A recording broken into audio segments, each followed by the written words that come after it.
Apabila ada perselisihan di antara beberapa orang, lalu mereka pergi ke pengadilan, dan mereka diadili dengan dinyatakannya siapa yang benar dan siapa yang salah. Maka jika orang yang bersalah itu layak dipukul, haruslah hakim menyuruh dia meniarap dan menyuruh orang memukul dia di depannya dengan sejumlah dera setimpal dengan kesalahannya. 40 kali harus orang itu dipukuli, jangan lebih, supaya jangan saudaramu menjadi rendah di matamu apabila ia dipukul lebih banyak lagi. Janganlah engkau memberangus mulut lembu yang sedang mengirik. Apabila orang-orang yang bersaudara tinggal bersama-sama, dan seorang daripada mereka mati dengan tidak meninggalkan anak laki-laki, maka janganlah istri orang yang mati itu kawin dengan orang di luar lingkungan keluarganya. Saudara suaminya haruslah menghampiri dia dan mengambil dia menjadi istrinya, dan dengan demikian melakukan kewajiban perkawinan ipar. Maka anak sulung yang nanti dilahirkan perempuan itu haruslah dianggap sebagai anak saudara yang sudah mati itu, supaya nama itu jangan terhapus dari antara orang Israel. Tetapi jika orang itu tidak suka mengambil istri saudaranya, maka haruslah istri saudaranya itu pergi ke pintu gerbang menghadap para tua-tua serta berkata, "Iparku menolak menegakkan nama saudaranya di antara orang Israel. Ia tidak mau melakukan kewajiban perkawinan ipar dengan aku." Kemudian para tua-tua kotanya haruslah memanggil orang itu dan berbicara dengan dia.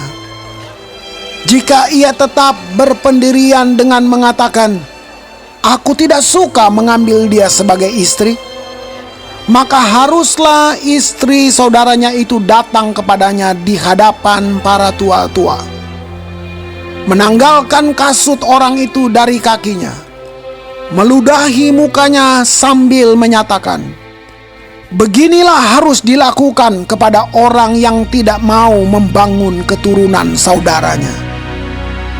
Dan di antara orang Israel, namanya haruslah disebut kaum yang kasutnya ditanggalkan orang.